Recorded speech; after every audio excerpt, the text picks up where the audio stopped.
नमस्कार दोस्तों, मैं डॉक्टर नरेंद्र राठी दिल्ली से आज हम लोग चर्चा कर रहे हैं कम स्पर्म, नील स्पर्म और क्या वजह होती है। मेन फोकस होगा स्पर्म के बारे में और साथ साथ में मेल इनफर्टिलिटी आखिर है क्या, और जिससे कि हम समझ पाए कि आखिर बहुत बार कहा जाता है कि स्त्री ही दोषी होती है, ऐसा नहीं है।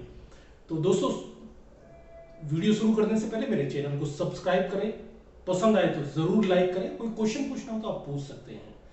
तो शुरुआत करते हैं दोस्तों मेल इनफर्टिलिटी के बारे में, और मैं आपको बताऊंगा आज कि मेल इनफर्टिलिटी में होता क्या है बेसिकली।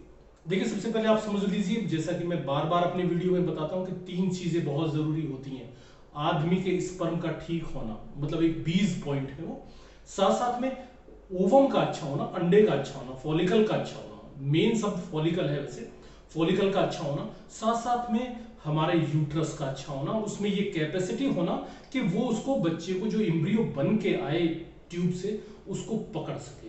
तो आज हमारा चैप्टर है सिर्फ मेल इनफर्टिलिटी के बारे में। तो ये जैसे मैंने कहा तीसरा फैक्टर होता है, एक फैक्टर होता है कि जिससे कि हम ये पता कर सकते हैं कि भाई आखिर दिक्कत क्या है।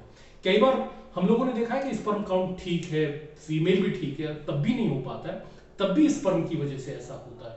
कई बार देखिए, मैं आपको समझा देता हूं।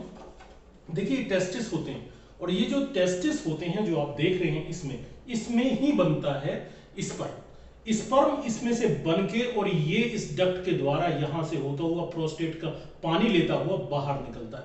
कहने का मतलब ये हुआ कि इसमें जो स्पर्म की मात्रा होती है वो टेस्टिस से आती है। बाई चांस कोई भी ट्यूब हल्की सी भी ब्लॉक है तो स्पर्म नहीं आएगा, उसी को हम नील स्पर्म कहते हैं। परंतु यदि इसमें स्पर्म है तो हम बच्चा पैदा कर सकते हैं, उसमें कोई ज्यादा दिक्कत नहीं होती। इन पेशेंटों को सेक्स वगैरह करने में कोई दिक्कत किसी तरह की नहीं होती है। आदमी सोचता भी है कि मैं तो नॉर्मल हूं, पर ऐसा होता नहीं है। तो कई बार यदि ट्यूब बंद है तब भी आदमी को स्पर्म, जबकि पेशेंट ठीक है, कोई दिक्कत नहीं है।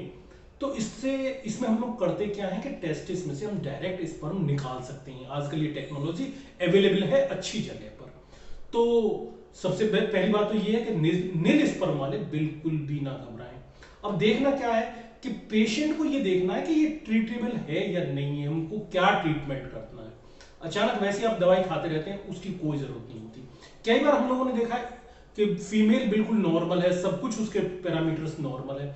कई बार होता क्या है कि जब स्पर्म जाता है यूट्रस में, वेजाइना में डाला जाता है, वेजाइना से जैसे ही यूट्रस में जाता है तो स्पर्म ऊपर नहीं जा पाता, वो चढ़ता ही नहीं है। स्पर्म का काम होता है वो तेजी से दौड़ लगाए, वो दौड़ नहीं लगा पाता है। क्यों नहीं लगा पाता, इसका किसी के पास कोई भी कारण नहीं है, आज तक पता नहीं है।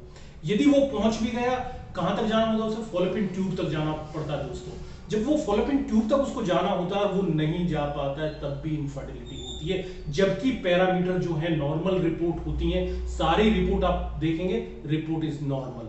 बच्चा क्यों नहीं हो रहा किसी को नहीं पता। कई बार यदि वो वहां तक पहुंच भी गया, कहां तक, फॉलोपिन ट्यूब तक, फॉलोपिन ट्यूब तक पहुंचने के बावजूद भी एग के अंदर एंटर नहीं हो पाता है। मतलब कहने का, अंडे का जो कवर होता है उसको तोड़ के वो अंदर नहीं जा पाता। जब उसको अंदर तोड़ के जा ही नहीं पाता तो इनफर्टिलिटी होती है।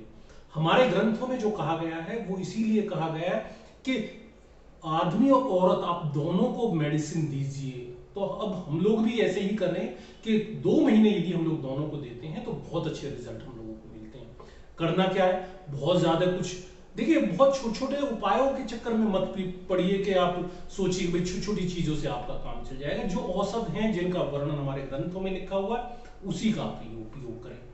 कई बार सफलताएं नहीं मिलती हैं, उसकी वजह भी ये होती है कि यदि मेडिसिन हमारी अच्छी नहीं बनी हुई है, बहुत पुरानी रखी हुई है, तो उन वजह से भी उस दवाई का उतना उपयोग नहीं होता है। जैसे आप समझिए, मान लिया अभी गाजर का मौसम नहीं है और आपको कहीं से गाजर मिल जाए और आप ये चाहें कि सर्दियों वाला जो फल है, मतलब जो सर्दियों में गुण गाजर का मिलता है, आजकल मिलेगा, नहीं मिल पाता। तो कई बार औषध के बारे में भी चिकित्सकों को भी कंफर्म नहीं होता है कि कितना वो फर्क डालेगी कितना नहीं। हाँ, जो चिकित्सक अपने हाथ से मेडिसिन बार बार बनाते रहते हो उन्हें पक्का पता रहता है कि ये दवाई तब काम करती है, ये नहीं करती है, कितने टेम्परेचर पे दवाई उतारनी चाहिए। हम लोग जो घृत तेल वगैरह बनाते हैं, यदि हम खुद बनाते हैं तो रिजल्ट बहुत अधिक बढ़ जाते हैं। तो आप प्रयास कीजिए कि जो चिकित्सक खुद अपने आप घृत, तेल और अवले आदियों का निर्माण किया जाता है वहां से यदि आप मेडिसिन लेते हैं तो निश्चित रूप से आपकी सफलता दर कई गुना बढ़ जाती है। तो आपके आज समझ में आया होगा कि यदि नील स्पर्म है या कम स्पर्म है तो घबराने की कोई जरूरत नहीं है। कुछ मेडिसिन है उनसे हम आपको बिल्कुल ट्रीट कर सकते हैं। हाँ, नील स्पर्म का ट्रीटमेंट बिल्कुल अलग है, कम स्पर्म का ट्रीटमेंट अलग है। तो शायद आपके क्वेश्चनों का जवाब मिला होगा, आपकी जो शंकाएं होंगी। और यदि आपको कोई भी क्वेश्चन पूछना हो तो आप हमारे लिख सकते हैं, फोन कर सकते हैं, जानकारी ले सकते हैं। सुनने के लिए धन्यवाद।